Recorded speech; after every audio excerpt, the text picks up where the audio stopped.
quitté et l'aéroport est vide. Regardez derrière moi, il n'y a personne. Il n'y a pas de line-up, il n'y a personne.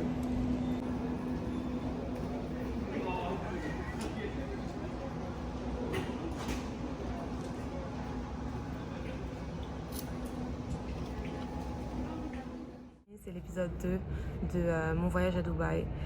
Et je ne sais pas si vous avez eu l'occasion de regarder l'épisode 1 dans lequel j'expliquais un peu les démarches pour aller à Dubaï en temps de Covid, les galères que j'ai en ce moment avec les histoires de tests de Covid, les heures de validité du test pour arriver à Dubaï, tout ça, en tout cas les maux de tête à n'en plus finir et surtout le stress de ne pas pouvoir embarquer en fait.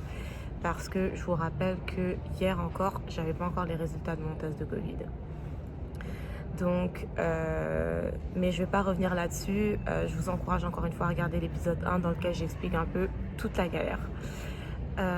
Donc là, en ce moment, Dieu merci, thank God, je vous parle de Toronto. Je suis en ce moment à l'aéroport et il m'est arrivé 2 coups de bol de malade aujourd'hui. Alors, premier coup de chance, moi à la base, on m'avait dit que ouais, il faut impérativement que tu aies ton test avant d'arriver à l'aéroport de Montréal parce que même si tu fais escale à Toronto, à partir du moment où on sait que ta destination finale c'est Dubaï, on va pas te laisser embarquer sur le vol si tu n'as pas ton test du Covid. Donc là déjà j'avais des chocottes parce que j'ai dit ça fait pas de sens parce que Toronto c'est à l'intérieur du Canada et tu n'as pas besoin de test de Covid pour voyager dans le Canada.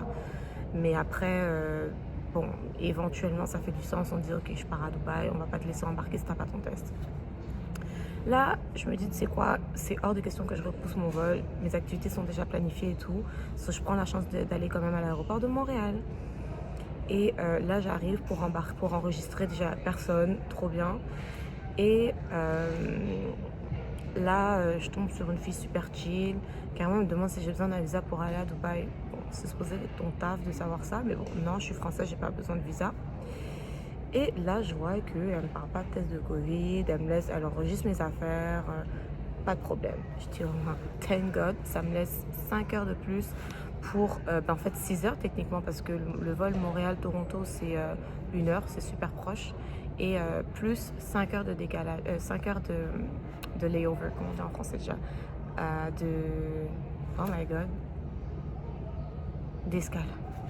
So, là, je me suis dit, ça me laisse un 6 heures pour recevoir mon test du Covid à temps parce que la clinique où j'ai fait mon test hier, même si c'est une clinique publique, c'est un hôpital public, ils donnent les tests assez rapidement puis ils m'ont confirmé qu'ils priorisaient les gens qui partaient en voyage. Contrairement à la clinique où j'ai fait mon test lundi, qui m'ont dit, eux, ils n'en ont rien à faire, voyage, pas voyage, à moins que tu aies une opération de cédulée dans quelques jours, tu passes en priorité devant personne.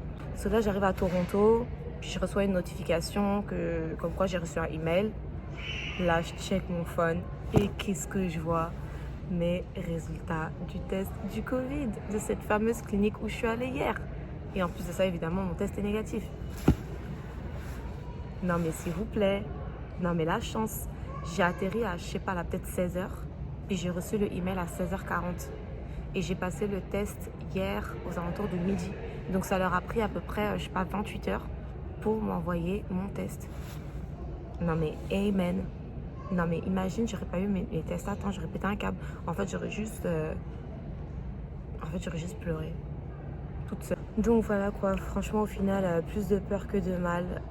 Franchement, je suis trop contente. Franchement, ça aurait gâché mes vacances. J'aurais été trop... Non mais en plus, la blague. Non mais imaginez les gars, je reçois mon test du Covid à temps, puis je suis positive. Ah là là. De toute façon, je savais deep down que j'étais pas positive. Mais non, mais ça aurait été la grosse blague, ça aurait été la blague du siècle en fait. Genre, oh, j'imagine même pas. Mais en tout cas, c'est ça. Donc là, du coup, il me reste, je pense, 2-3 heures à tuer. Ça va passer assez vite. J'ai des vidéos à éditer sur mon téléphone et je vais planifier le reste de mes activités à Dubaï. Et c'est ça quoi. Donc j'atterris à 18h30 heure locale. Et je pense que l'hôtel où je vais être est aux alentours de 45 minutes de l'aéroport.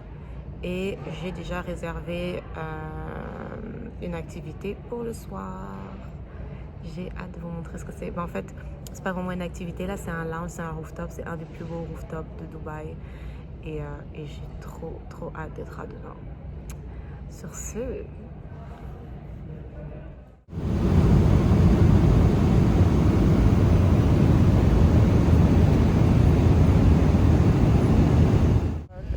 On atterrit dans littéralement 2 minutes.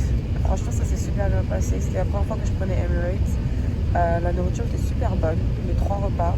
Parce que quand c'est un long vol comme ça, on vous donne 3 repas. On vous donne le dîner, on vous donne une collation et ensuite de ça, on vous donne le petit déjeuner juste avant d'atterrir. J'ai fait un super bon vol, j'ai dormi tout le long évidemment. Donc là, je suis en super forme. Et c'est ça quoi. Là, j'ai atterri dans 2 minutes. Ok, là je suis dans le taxi. Mon ami que je m'en vais retrouver m'a expliqué que il fallait prendre un taxi parce que les chauffeurs ou les Uber c'est beaucoup plus cher ici. Donc j'ai pris un taxi local avec un maître. Et là en fait ça a commencé à 25 dirhams. Là vous pouvez pas trop voir mais ça a commencé à 25 dirhams. Donc c'est ça, c'est le minimum. Faudrait que je fasse la conversion parce que du coup je sais pas 25 dirhams ça correspond à combien en canadien. Mais voilà.